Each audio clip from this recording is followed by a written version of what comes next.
in a while in life you get an honor, and today is for me that honor. And the honor is to introduce our speaker. 6.5 years ago, I'm in Amarillo, Texas. I just finished speaking for 30 minutes. I returned to my seat, which was right up front, and they introduced the next speaker. They said the next speaker is the president of a local bank. And I slumped down in my seat at that point. I'm going, oh my gosh, I have to sit here for 30 minutes and listen to another bank president talk about the interest rate on a CD. I'm going to die. But things changed in a matter of seconds. And I will tell you that at the end of those 30 minutes, I knew one thing without a doubt in my mind, and that was that everyone in that room wanted either to make a deposit at this bank or go to work for this man, or both. J. Pat Hickman has made a difference in the lives of thousands of people in the state of Texas through his work as the chairman and CEO of Happy State Bank. I could tell you about the bank, but I don't need to do that because he's going to do that. And I think what sums Pat up the best is, and he shared this with me, is there was an investor one time that was looking to invest in the bank, and the investor asked Pat, how do you do this? How do you get this amazing results when other banks seem to struggle during the same time period? And without even batting an eye, he says, I am surrounded by the best people, and Jesus loves me. So without further ado, Chairman and CEO of the greatest bank on this planet, Happy State Bank, J. Pat Hickman. Thank you. Wow. Thank you. It's all yours. Thank you, Sam. Can everybody hear me okay? Wow. Sam, I'm going to start taking you everywhere with me. I wish my wife, we're recording this. I need to send this to my wife so she can know how nice I am. Carl, thank you for the invitation, and what a joy it is to be on the same day as Sam and go back 6.5 years and think about that. I always get nervous talking to crowds, especially where I don't know everybody, communicating, making sure that you get your message out the way you want it out. I always think of this story. Y'all are close enough to College Station. Y'all probably heard of Aggies, and that there might be humor wrapped around their culture and the things they do. And the communication piece. I'm reminded of that story. The Aggie and his wife that won an all-expense-paid trip to France. And they were so crazy excited. They had never even flown, much less been abroad. And I mean, they're walking through the airport and they're just amazed at everything that's around them. And they get on the airplane. It's all brand new to them, and they're just so excited. And he's sitting there in his seat, and he's holding, and the flight attendant walks by and says, "Can I help you?" And he says, "Yeah, what?" And she said, "Well, those are earphones. Here in a minute, you can watch your favorite movie. You can listen to your favorite music. We're going to have French lessons." And he said, "I'm going to France." And she said, "Well, Channel 7 is going to have a French lessons, and you can just turn that on, listen to it." So he puts these earphones on. And folks, he goes into a trance. I mean, he doesn't move. It's an 8-hour flight. He doesn't get up to go to the restroom. He doesn't drink he doesn't eat. He doesn't sleep. He's entranced. And they're flying over, and they're 20 minutes out, and the stewardess comes back on, and raise your tray tables and all this. And she's walking by. She looks down and she goes, "I forgot to turn the French lessons on.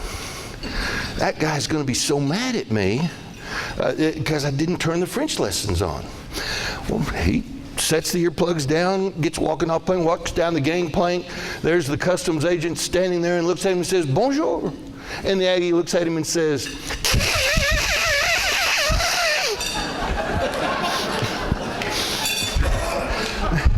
a little static.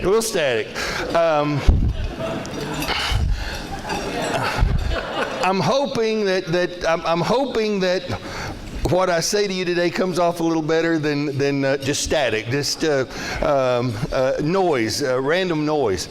I am blessed and honored that I get to run every day the Happy State Bank. Happy, Texas, way up in the Texas Panhandle.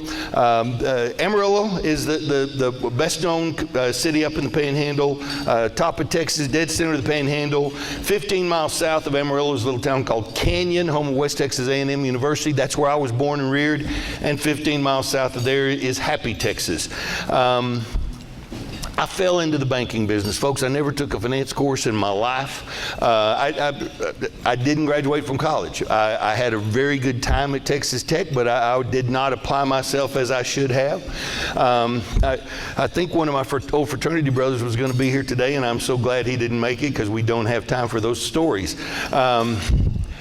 I fell into the banking business, and in 1989, Ms. Cheryl, 1989 was not a good year for Texas banks. The 80s were not good years for Texas banks. Those of you in Houston certainly remember that. No one was buying Texas banks. And I was a 37-year-old cocky kid. My net worth was a whopping $8,000. My wife was pregnant with our fourth child, and I heard that the bank in Happy, Texas was for sale. And one day, it's a story worth telling. One day, I'm visiting with one of my buddies, one of my coworkers. We're drinking a beer after work, and I'm miserable. I'm working for a guy that I don't enjoy working for. He's making my life crazy. And I looked at my buddy. I said, you know, we ought to find a little bank around here somewhere that we could buy. They were talking about branch banking finally coming to Texas. Up until this point, they didn't have branch banks until other banks started being bought as they failed. Anyway, I said, is there a bank in Happy? I didn't even know that there was a bank in Happy, and I grew up 15 miles from there. And went and got the book. Sure enough, there's a bank in Happy. And we laughed about it and went on. 2 weeks later, the story I'm going to tell you is true. This happened in one day. One day, this happened. I am sitting in my office, and I look up, there's a guy named Rick Hales. Rick and I went to high school together, and Rick's making a deposit in the bank. But Rick doesn't bank with me. His dad does. And Rick, come here. So he comes over to my office and said, what are you doing? He said, I'm just making a deposit for my dad. I said, well, what do I have to do to get your business? And he said, oh, you're going to get it in the next couple of years. Well, that's an odd answer. Well, if I'm going to get it in a couple of years, why not right now? And he said, well, I bank down at Happy. And I was in there yesterday, and the owner told me he's ready to sell his bank. Really? Ding, ding, ding. Little sound went off the back of my head. Not 30 minutes later, an hour later, a friend of mine that I went to college with, a guy named Chris Williston. Chris had just taken over as chairman of the Independent Bankers Association of Texas, and Chris called me for some reason. I don't even remember why. But while I had him on the phone, I said, Chris, have they signed that law? Have they put that law in effect yet where you can branch across county lines? And Chris said, yeah, the governor signed it last week. Really? Wow. Not 30 minutes later, my very best customers in my office, a gentleman named Jim Irwin. Jim had a commercial greenhouse. It was a great operation, and it's still going. His son son and daughter still have them today. And Jim's sitting in my office, and he just kind of says, he's banked with me a long time. He says, there's something's different, Pat. He said, is there something wrong? And I said, I'm having some issues with my boss, and I don't know. It's just not the way I think we ought to take care of our customers and our employees. And he said, man, wouldn't it be great if we had our own local bank here in Canyon? And I'm about to say, you know what? And I look up, and here's another gentleman standing outside of my office that does not bank with me. He's without question the best known businessman in the county, and he's standing outside of my office, and he's red faced. He is mad. He doesn't wait. As soon as I make eye contact, he comes in my office, storms in. He does not see the other gentleman even sitting because he's behind the door. He walks in and throws a bank statement down on my desk. He says, look at that.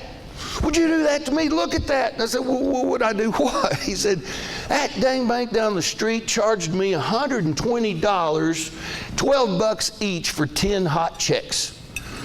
And he threw another bank statement down and said, I had $800,000 sitting in a non-interest-bearing checking account in that bank, and I went to the bank president and said, are you really going to charge me $120 when I've got $800,000 in another account?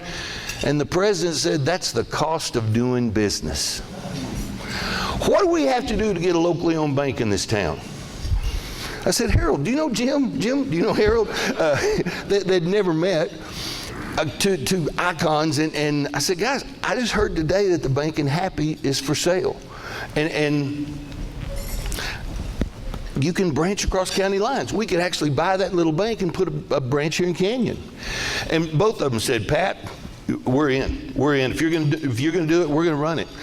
And I said, I don't know. And Harold said, well, I used to own the grain elevator down there. That's Carl Small. Carl owns that bank. Let's just, you need to call Carl. He'll make a deal with you.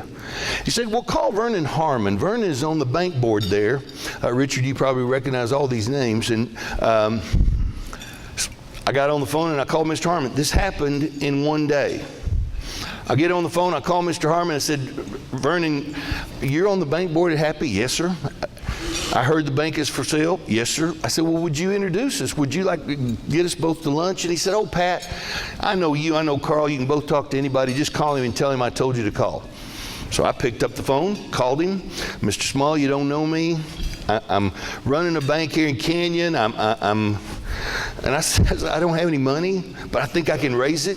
And I'd like to talk to you about buying your bank. And he said, well, I actually live in Amarillo. He said, I drive that 30 miles every day. He said, I'll meet you at McDonald's this afternoon. And we met at McDonald's that afternoon and started the conversation. That night, I went home to my wife and said, well, honey, what do you think about me quitting my job? We're going to sell the house. We're going to cash in the retirement plan. I may go 6 or 7 months without a paycheck. And the real good news is bank presidents of $20 million banks make $20,000 a year less than what I'm making today. And she really did look at me and say, honey, you've always taken care of me, and if that's what you want to do, I trust you, let's go. And that next day, I went to see my boss, my boss's boss. I went to see the big boss, who later became chairman of the FDIC. And I went in to Mr. Powell and Don Powell. And I said, Don, I said, please don't fire me. I can't afford to lose my job. I want to chase my dream.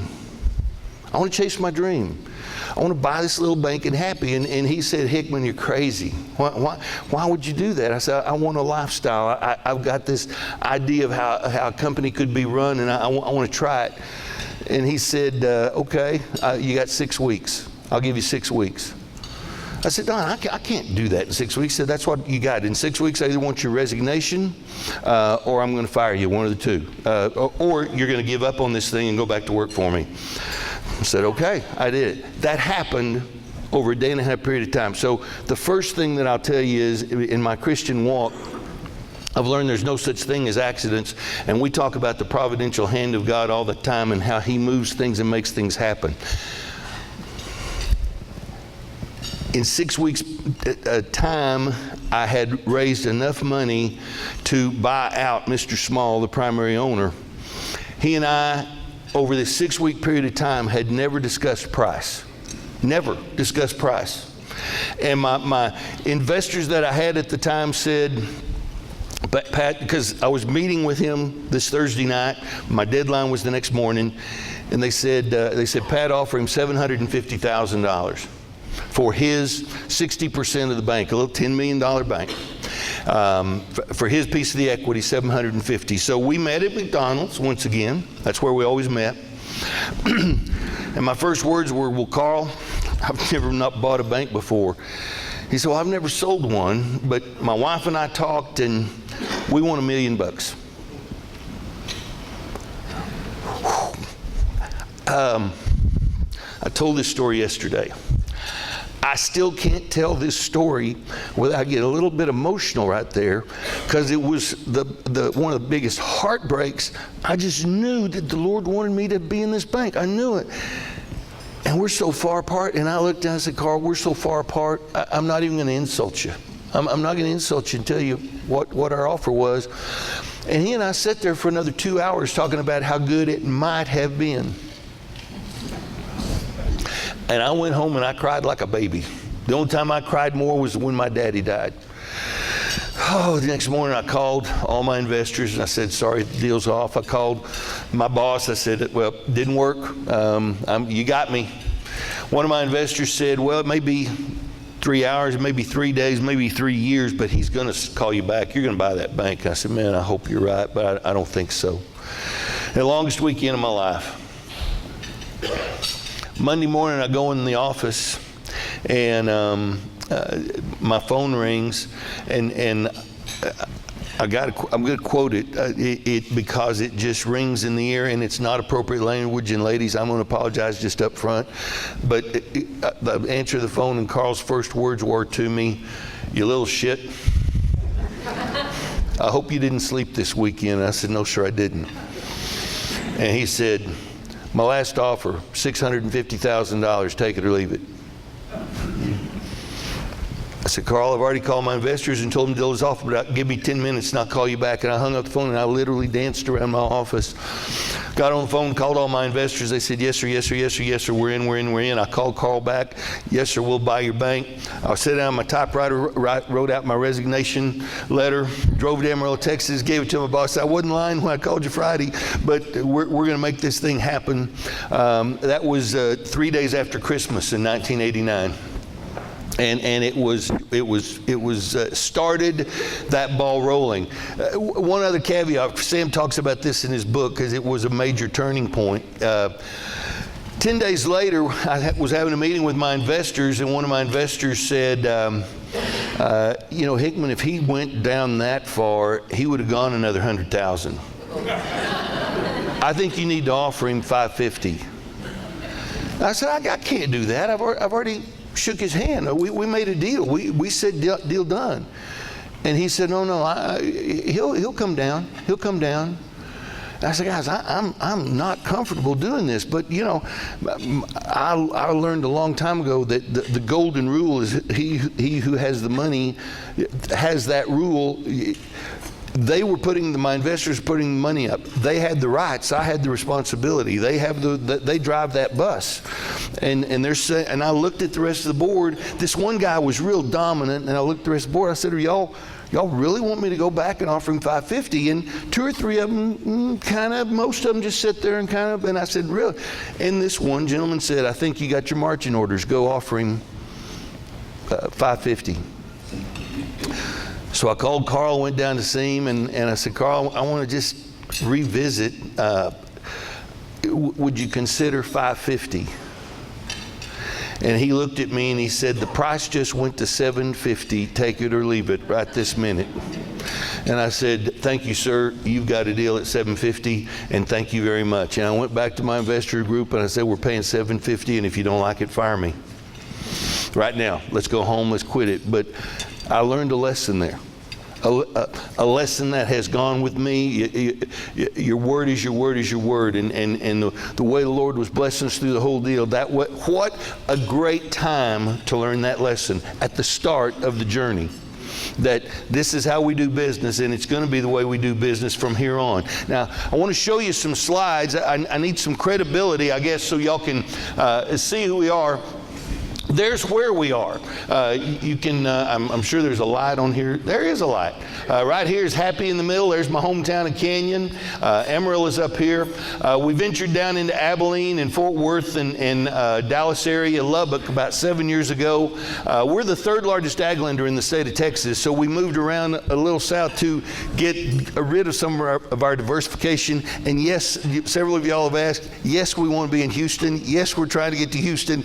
Just give me a little time, but we're going to get here. One of my directors is a guy named Drayton McLean. That's a whole nother story. He used to own a little ball club down here called the Astros.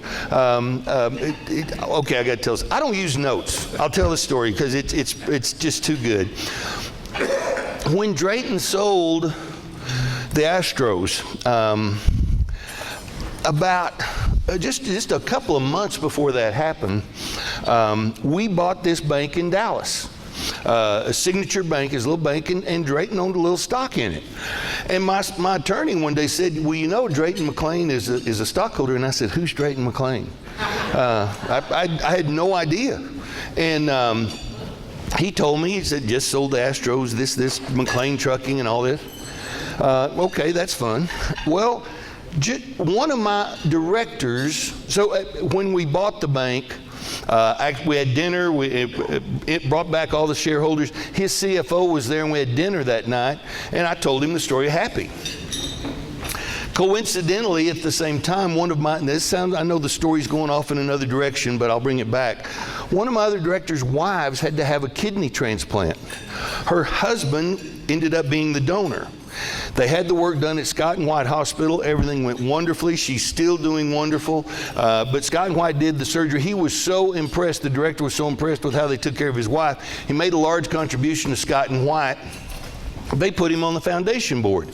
He goes to his first foundation board just a few weeks after we buy that bank in Dallas. He's going through the cafeteria line. He sees this tall fella. They sit down and have lunch together. What do you do? Well, I'm a retired attorney. I own a little real estate. I'm on a little bank board up in the Panhandle. Oh, really? What's your bank? Happy State Bank. He said, well, that's the second time I've heard of this bank. My name's Drayton McLean, and Drayton leaves out some of his resume. Tell me about this bank. So Tom and Drayton tell the story a little bit.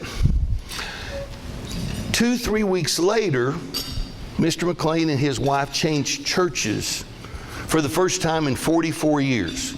They've gone to the First Baptist Church of Temple for 44 years, and they changed churches. They join on a Sunday morning and go back on Sunday night, and the college minister is preaching that night. And in his sermon, he starts talking about his daddy's bank in the Texas Panhandle.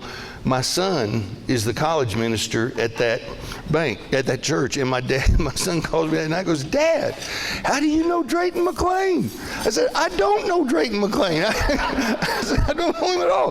He said, well, he wants to invest in your bank.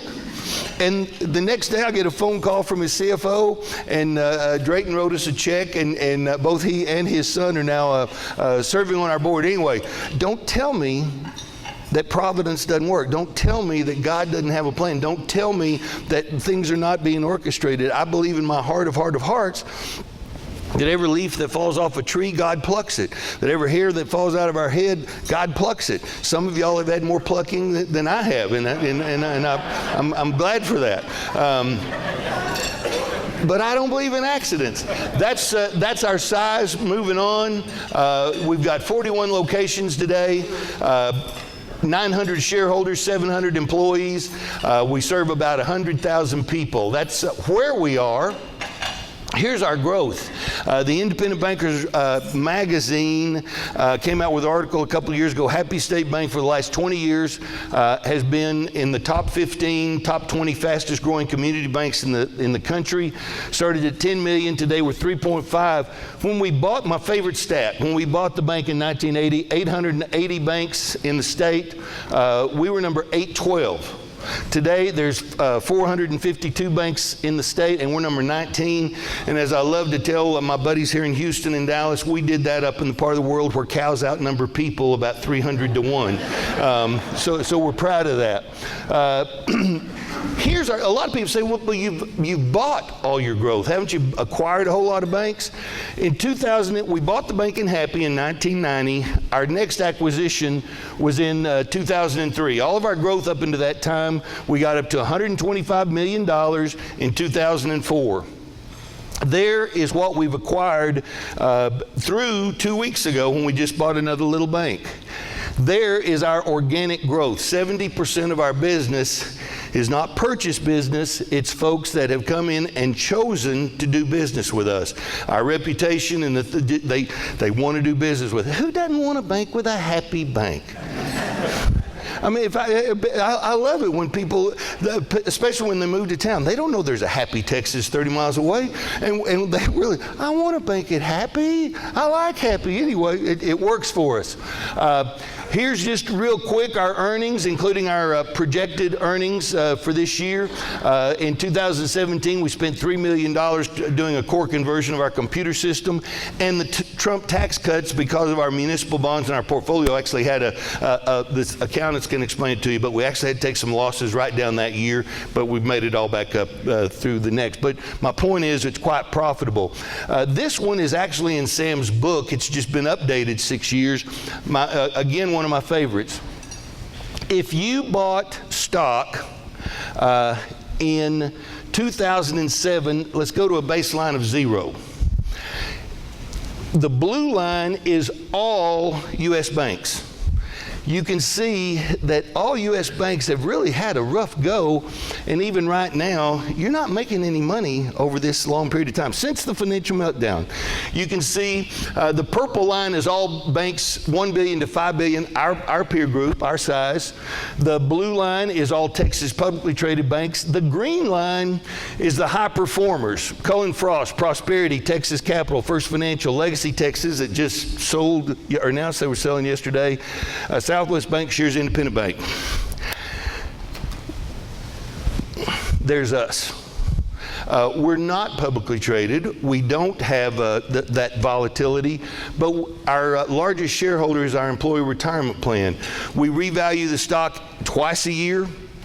And you can see this graph is why we don't go public.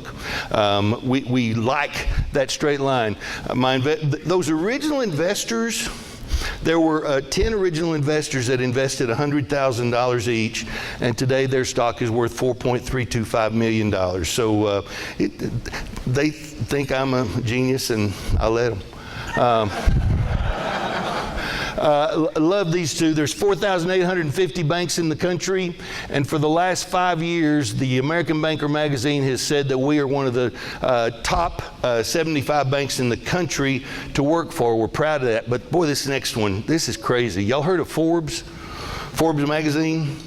There's 452 banks in the state, and last year Forbes named Happy State Bank as the third best bank in Texas behind USAA, Co-America, Prosperity, and First Financial.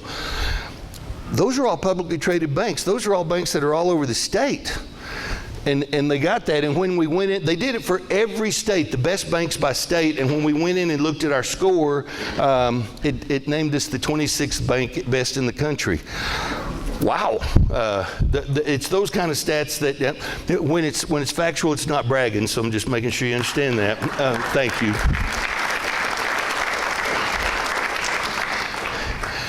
So what does it? Why?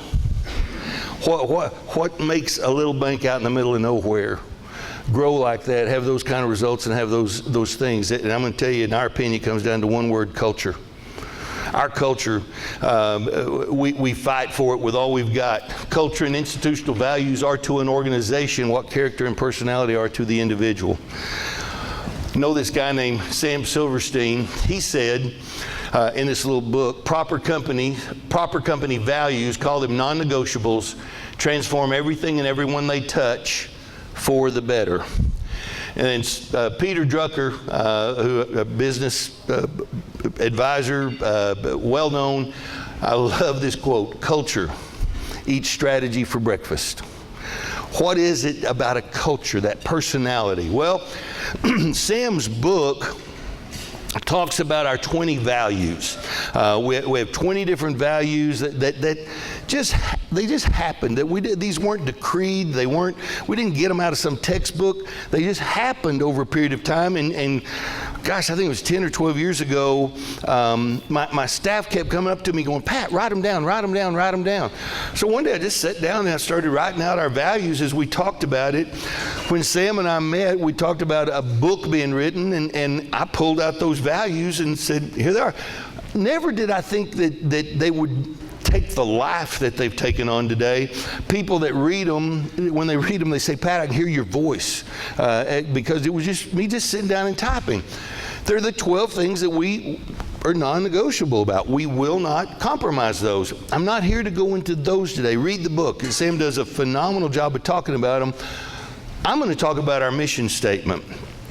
We have a very, I think, real simple mission statement. 5 things. You can ask 90% of my employees can tell you exactly what our mission statement is. Work hard, have fun, make money, while providing outstanding customer service and following the golden rule. That's our mission statement. Pretty simple. I'm going to break that down a little bit in how I think it makes a difference with us. If I can steal a glass of water. Work hard. Monday, my 14th grandbaby was born. I have 8 grandbabies under age 3, 4 kids, and all 4 of them have had two kids in the last 2 years, two and a half years. So it's noisy at my house. But I put the tie on every day, and we're keeping a couple of the grandkids. I'm J-pop to my grandkids, and putting my suit on, I'm walking out the door, and one of my grandbabies goes, J-pop, you go to work? You going to work? I said, yeah, buddy, I'm going to work. We don't say we're going to play. We're saying we're going to work. Work's a good thing. If you look in Genesis, in the Bible, the very first command that God gave man was to work. Work and tend the garden. I really think we receive our self-esteem from the work that we do. For the longest time I wondered, what does the Bible mean when it says we're made in God's image? Again, just looking across the room, I'm hoping that God is not made in the image of some of the faces that I see today. Y'all kind of get where I'm going. But as a kid, you say, what does that mean? What does that mean? We know that our God is a creator. And I think that where we get a whole lot of our worth is when we are creating. My 2 boys today are 37 and 35. One's a lawyer, one's a preacher, so no matter where I end up, I have an advocate.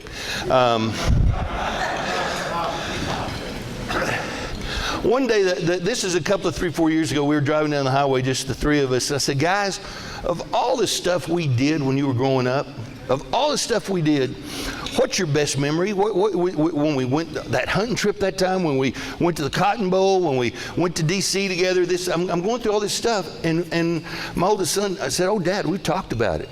We've talked about it. That summer after we built our house back in 1999, and you took 2 weeks off, and the 3 of us worked together, and we planted 200 trees. You're saying the greatest memory that you have is the 3 of us planting trees? And my other son said, yeah, Dad, we've talked about it. We laughed more. We learned more about each other. It was the first time you treated us like men. And we all worked hard. And today, we still live there. Today, we see the fruit of our labor. We see those trees now and how big they are. Yeah, it's a great memory. Work. We don't apologize for work. The second worst thing in the world in the workplace is when you're going in every day and you're working your tail off and you're working by somebody that's lazy. It'll drive you crazy when you're working hard and somebody else is not. We don't apologize to anybody for asking you to work hard. I really think people that are unemployed lose their self-esteem because they're not producing. It has an impact on their personality. Whereas when we are creating and making things happen and we look at the finished product, it makes us feel good. We all want to hear our Savior someday say, well done, my good and faithful servant. That's the thing that we want to hear more than anything else. Work is a good thing. We don't apologize to anybody for doing so. But we also want to have fun. I was born handsome instead of rich. Handsome instead of rich. I have an old friend that was making fun of me one time. This is back before I had attained any financial net worth, and he said, Hickman, I'd rather be rich than handsome. You got the looks, but I got the money. I said, you know what? I can make more money, but you're going to always be ugly. And I'm that's correct. It's still right. I gotta work. I want to work. If I'm going to work, I want to work with fun people. Okay, audience participation. If you work at a happy bank, you kind of got to be, this isn't rocket science. When we bought the bank, it was the first state bank of happy. When we actually moved into another town that had a First State Bank, and they threatened to sue us if we used that name because they were already there, and so we changed our name. And by the way, I was the one that fought it. I thought it was a stupid idea to change your name. Boy, was I wrong. We changed our name to Happy State Bank. There's a gentleman that introduces me when I do some of these talks, and his introduction, he says, arguably the best known bank in the state of Texas. And it's not because they know what we do. It's just the name. They know the name. I've actually had regulators that I've spoken to and testified in front of, done different things, and they've told me, they've said, Pat, I'm not going to remember your name, but I will never forget your bank's name. And there have been many a time that I've called Washington, D.C., and I leave my name and I don't get a call back. I say with Happy State Bank, and they take my call immediately. True story. The name means something. It's happy. We want to have fun. We want to enjoy it. And I tell my folks, it's not Six Flags. It's not SeaWorld kind of happy. It's not Disneyland. But who says that bankers have to be glassy-eyed, stuffed, shirty, cold-hearted, can't ever smile and have fun people? I want to have fun, and we do a lot of stuff in our company to make it fun. Down in our operations center, they're down in the basement of the building. I feel sorry that they don't have any natural sunlight coming in, and we actually set up a Wii board, and they have Wii Wednesdays where they play the games round robin and go through it. They have a thing called Dance Minute, where one of the guys will turn on the stereo out of the blue, and we have given them full permission that if they're on the phone with a customer, a director, I don't care who, when that music comes on, they're allowed to go, excuse me, I've got to take care of something, I'll be right back. And for 1 minute, everybody stands up and they dance, and then they sit back down after that minute and they take care of business. We want to have fun. Before you move on, can you tell the story about the accountants? I told this story yesterday. My office, for the longest time, the accounting team, and an accountant wants me to tell this story. That makes it even better. Thank you, Carl. The accountants were up on my floor. And I'm one of those guys that says, I'm walking through the bank. Hey, how you doing? Are we doing good today? Are you having a good day? Are things working? Let's make it go. Let's make it go. Let's come on. Coaching, going through. And when you'd get new accountants, I'm not trying to be mean-spirited, but honest, guys, accountants and personality, sometimes there's a personality there, it's just not normally bouncy, bubbly. Normally. Met a lot of good ones here yesterday. But I would walk by these guys and I'd wait, how you doing? And it was almost like they'd cow, they'd flinch. And about the third day, I really did do this 2 or 3 times.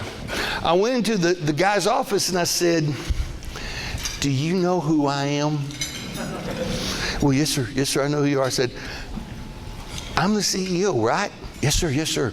Well, if you're not smiling at me, how are you treating everybody else? You know you need to smile at me, right? But if you're not smiling at me, Sam, I know I say it too much. It's not rocket science. You smile at people. And guys, I'm not joking. I really do have, I can't tell you how many folks over the years that have come to me, several accountants that have worked for us, and said, Pat, you changed my personality. I smile more. People smile back at you when you smile. And it's just one of the things we accept. I hear it over and over and over from my customers. We'll have a customer from Stratford, Texas, or from Texline, Texas, up the corner of the Panhandle, and they'll stop by one of our offices in the Dallas-Fort Worth area, and they'll go, "Wow, Pat, those city bankers were as nice as our country bankers," and vice versa. The folks from Dallas driving through Texline to go to the mountains of New Mexico to snow ski, and they'll stop at the little bank to cash a check or do whatever, and they'll say, "Wow, your folks are friendly everywhere we go." It's a mindset that we work on. We want to have fun. We push having fun. But we're also there to make money. We're a bank. Everything we do, it touches money. We're the only business I know that buys and sells the same product to the same people. You don't go to the hardware store and buy a hammer and go back the next week and sell them a hammer. But in banking, you walk in and you open an account with us, you sell us your money. The next week you come back to borrow money, go on vacation, you buy it back. We try to make a 4% spread, and that 4% pays the light bills and the computers and salaries and all that good stuff. We manage money. We help people make more money. Everything we do is revolving around money. We don't think it's a bad thing. We push greatly to our employees, our retirement plan, our ESOP plan, and our largest shareholder today is our employee retirement plan. We're very proud of that. If you put the stock of all the employees together, we have right about 30% of the bank, including that of the retirement plan, and we're proud of that. That makes a neat deal, and it works well for our customers. I don't need to spend a lot of time on that. I showed you the graph. Our stockholders like us. Our stockholders love us, and the making money part is working, while providing outstanding customer service. There's really, when it comes to Joe Consumer, there's really not a whole lot of difference between the Happy State Bank and Bank of America. You make loans, you have checking accounts, you have debit cards, you have credit cards, you have internet banking, you have mobile banking, all those things are there. The difference is service. Community banks, I am such a proponent of community banks. The difference is we are relational. We have relationships with our folks, and we are fanatical about customer service. Crazy. I don't know community banks that put quotas on their employees for how many new accounts you're opening, and the stuff that you've heard and read about some of the mega banks doing that's hurt the reputation of all banks, unfortunately. You know, when the meltdown did occur in 2008, I don't know of any community, I mean this, I know of 0 community banks that caused those problems, that were doing some of the exotic loans that were going around. It was all the giant banks that were doing that. We bought, back in 2007, Citibank New York sold us their 8 branches in the Panhandle of Texas. There's a town called Pampa that's about 40 miles east of Amarillo. This is how much that bank was serving that community. We bought $70 million in deposits from Citibank New York. $70 million in deposits. They had $600,000 in loans in that community. They are not helping that community grow, and that's what banks are for. Banks are there to help communities grow. That's part of that service model. And we're crazy with our employees. We tell them, we say, look, there's that guy that comes in to make a deposit, that lady that's calling on the phone to transfer money, all those people like that, yes, take good care of them, but there's one other customer, a couple other customers we want you to really take care of. And that's that person that you're working beside every day. Treat your coworkers as well as you treat your best customers. Treat your coworkers as well as you treat your best customers.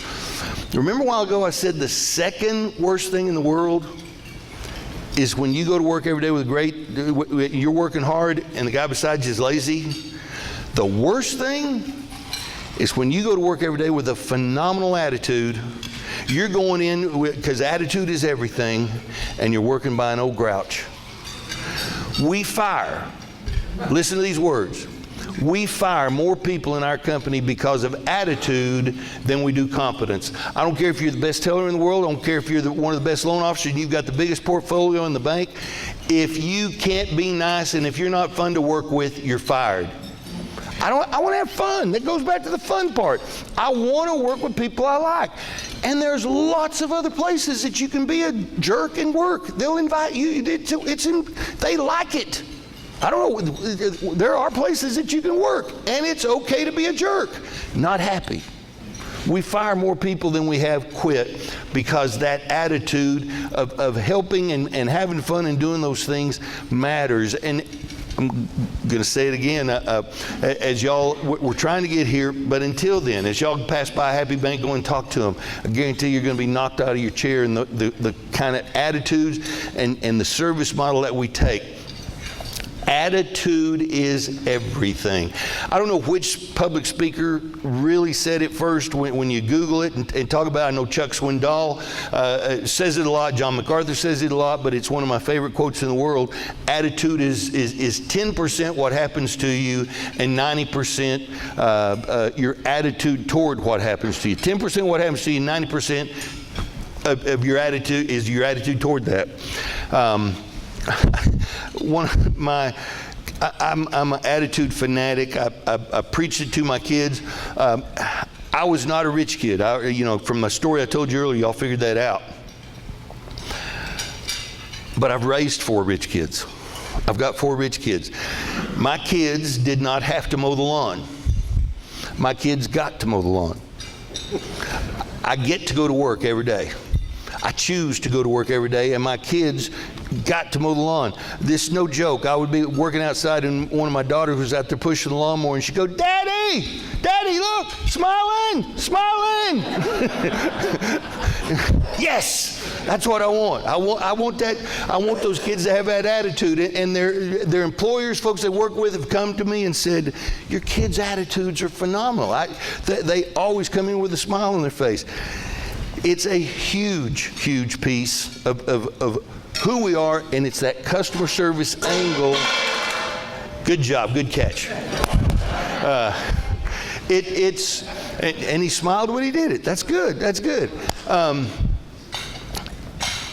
Providing outstanding customer service is what sets us apart from the others. We're fanatical about it. We're going to go the extra mile to do what we need to do, but we're going to have that attitude as we do it. But then finally, is that following the golden rule. Character. Treating people the way they want to be treated. Treating people the way you want to be treated. Of all of our values, they all revolve around this one. They really do. The golden rule, do unto others as you would have them do unto you. When we first started the bank, I didn't know that I was setting out values that would be someday written about in a book. But as I'm hiring employees, they'd say, well, Pat, what's working at your bank going to be like? And I said, well, there's 2 things. I said, I'll tell you this, 2 things, promise. Your family will always come first. Period, over, said, done. Always, every time. I will never turn you down for a day off if it involves something for your family. I may not pay you. If you've already used your vacation, if your sick leave's gone, you'll be taken off without pay, but I'm not going to turn you down. In fact, I'll go the other direction. If your kid has a ball game or a piano recital or a school play or something like that, and you're not there, you're fired because your priorities suck. My kids are all grown. I'll never get to see another ball game. Now I can't wait till the grandkids start, but my kids will never do that again. But my kids will also, they're all grown and they all have their own children today, and they've all hooked to me and gone, Dad, wow, you set a high bar. How'd you have time? Dad, not only did you make all of our games, you were our coach. My employees, our stockholders meeting is a huge, big deal, and I have employees come to me, senior officers have come and said, Pat, stockholders meeting next week. One of my grandkids has a ball game. I said, well, okay, be at the ball game. Where else would you be? Well, but don't I need to do this at the stockholders meeting? We've got people that can do that. Your place is to be at the ball game. True story, and I think this story is in the book. But it's a true story. It's one of my favorites. Probably 10 years ago, a teller that was fairly new with our bank called me one day and she said, Pat, you lied to us. My husband's grandfather is turning 85 years old here in a few weeks. They live in Kansas, and we're having a big party for him on Saturday. We need to take off Friday just to be able to drive there. We can't catch a plane. We can't afford a plane. We need to drive there Friday to do that, and I went to get the day off, and my boss wouldn't let me have the day off. And I went, wow. Whoa, I couldn't believe it. So I got on the phone, I called the head teller, I said, what's the story? And she said, well, Pat, we're a small branch. She said, I've already given 2 other people that day off. It'll just kill us. And I said, Judy, and I think back then we had 350 employees, probably half the size we are today.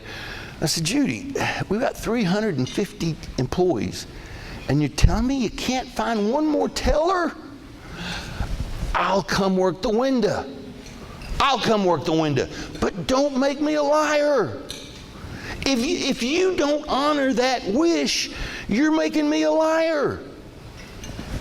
Give her the day off. And let me tell you, the one rule all of my folks know is don't ever let Pat behind a teller window. We'll be out of balance for 6-8 months.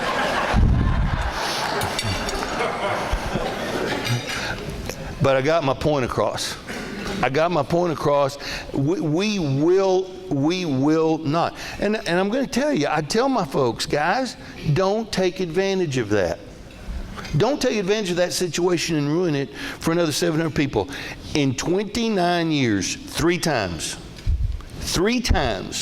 I've had to go to an employee and say, you're pushing the limit. You're taking off a whole lot more than just time for your family. You're calling it family first, but it's not family first, and you know it. You're gonna mess this up for everybody. Cut it back. And 2 of those 3 people are still with us to this day, and they have changed that. We don't want to take advantage. But I know some of y'all, I've met some of y'all and acquaintances and known Sam Welk, have a couple of my folks here with me today, know them, and I love these guys. I like y'all. I love my babies. I'm not going to miss the stuff they're doing, and I don't want you to miss it. I've got 60 or 70, I don't know how many, I need to count them. Letters from spouses, cards from spouses that say, thank you, my husband is a nicer man because he works at your bank. My wife is more fun because she works at your bank. I actually had a 20-something young man come up to me and said, Mr. Hickman, the saddest day of my family's life was the day our dad quit your bank. Because he was so much more fun and so much nicer to be around when he worked at your bank. Wow. Because we put that family first value. That was the first value that we had. The other, going back to where I said that when we started the bank, there were 2 things I told my employees. One is your family will always come first. The second one, I want you to be able to openly, honestly discuss your faith. In fact, we encourage you to discuss your faith. We want you to discuss your faith. And we talked about it yesterday. People, well, gosh, what did the lawyers say about that? Isn't somebody going to do? When we went to Dallas, when we first went to Dallas, we had a mess up on our internet banking, and my IT guys sent an email out to all of our customers, and we fixed the problem now. Merry Christmas. And this is 6 years ago. And I get 3 emails from Dallas that said, you can't say Merry Christmas. We're a sophisticated community. And that went to the circular file real quick. I don't care. We're going to be ourselves. I'm never ever going to cram my faith down somebody's throat. But at the same time, I'm going to be me, and I'm going to witness every time and any time I can. I told this story again yesterday, but it's one of my favorites. Everybody remember 12/12/2012? December 12, 2012, remember the Inca calendar or something like that was predicting the end of the world was going to happen that night at midnight? End of the year, we're having a Christmas party. And all, I've got 200-300 employees around me. All my directors are there. And we've got this audience, and the Holy Spirit hit me right there. And I said, you know what, guys? It's Christmas. And if I don't share this story, I want to see every one of y'all in heaven. I want to see every one of you there. And if you don't know Jesus, the way I know him, talk to me, talk to y'all know, you know other Christian brothers and sisters here, talk to us, ask them about it. Well, I said, tonight, there are a whole lot of people that believe that at the stroke of midnight, the world is going to come to an end. I'm here to tell you, if that happens, I know where I'm going. And I'm comfortable with where I'm going. I'm ready to go. If that happens, it's going to be great. And we witnessed to them that way. That night at midnight, the guy that runs our Plainview office texted me and said, "Boss, you still here?"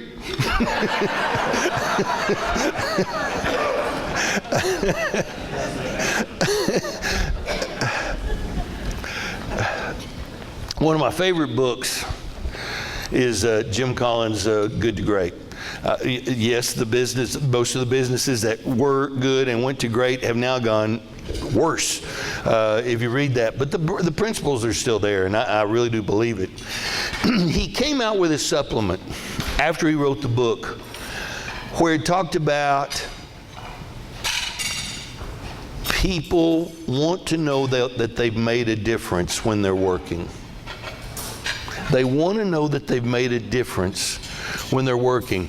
A survey was done several years ago. They interviewed, it was like 1,000 people. I'm sorry, I don't have the reference.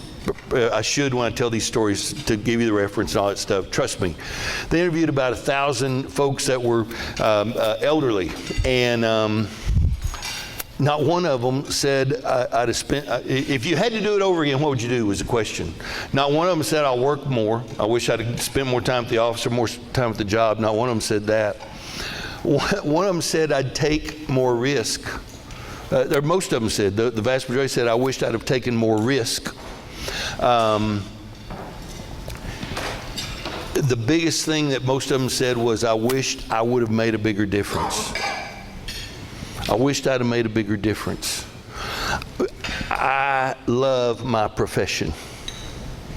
We really do help people see their dreams come true. We help businesses grow. We help people get in their homes. We help, if you read the book, it's the story that I probably get more comments on than any other. True story, true story, true story. We're not 3 years old.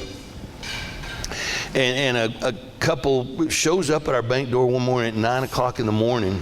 I mean, as soon as the door opened, they're standing there. And I did not know these folks.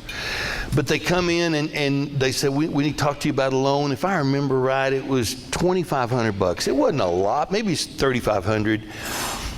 We need to borrow some money. I said, well, come on in my office. And we're sitting down. We're going through the application. And they were nervous. They just looked funny. And I said, is something bothering y'all? And all of a sudden, the wife just started bawling, just started crying.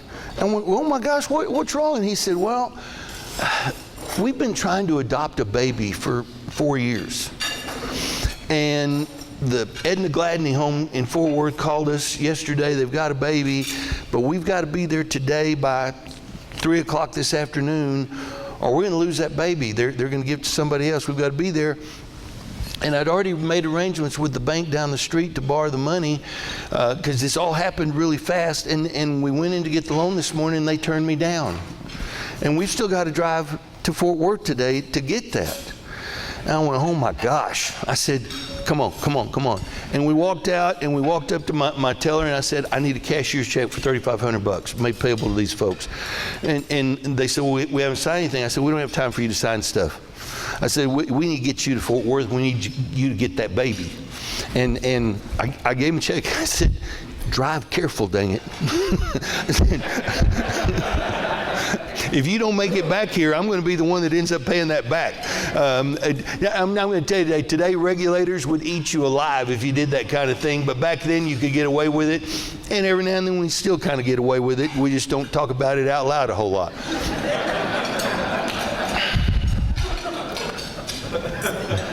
The next day, at 9 o'clock in the morning, this couple drives in. They'd driven all night, and they come to the door at 9 a.m. They open the door, and they walk in. They said, we're here to sign.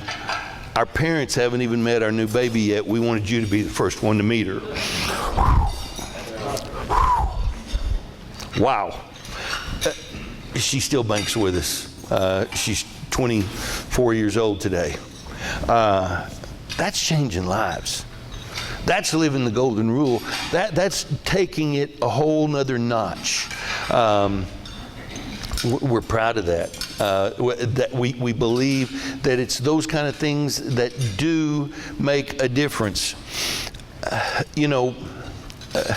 think the first time that I remember really coveting an object, I think I was 10, and it was a banana seat bicycle. Remember banana seat bicycles? Handlebars way up here. And my mom and dad were old school, and they said, you save your money, you can buy it. And if I remember, it was $60. Golly. And I saved that $60 and I bought that bicycle. The next time I remember it, I was 12 years old.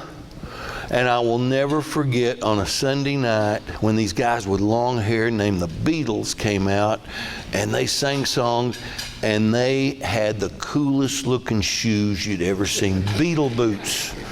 And at 12 years old, I wanted a pair of Beatle boots, and I saved my money, and I got a pair of Beatle boots. I remember my first car when I was 16. It was a Chevy Impala. It was a 12-year-old Impala, but it was my car.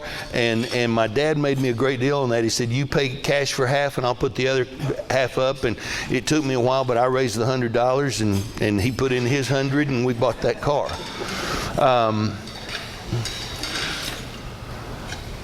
I really thought that bicycle and that pair of shoes and that car were going to bring me happiness.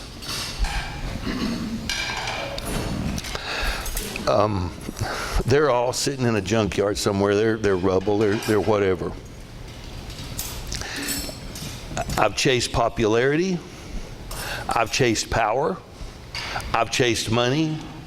I've chased recognition. I've chase beauty.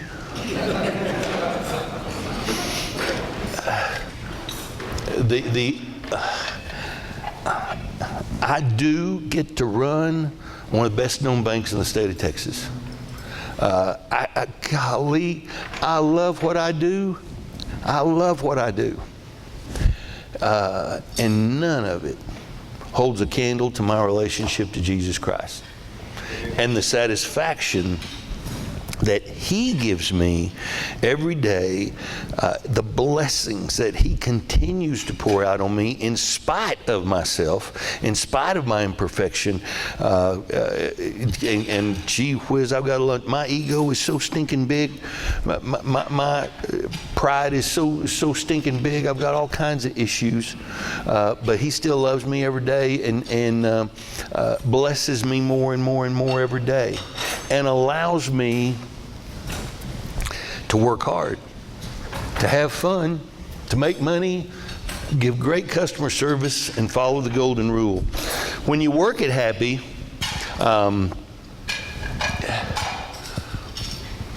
when you do something really good, you get a pat on the back.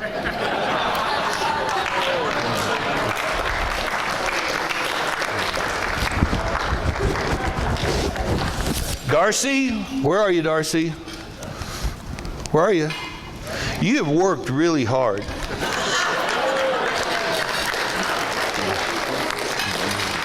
Oh, there you go. I appreciate it. Dennis? Come on, Dennis. You have worked really hard. Carl? This is a real pat on the back. Wait, I gotta get that. Okay, I'll do it again.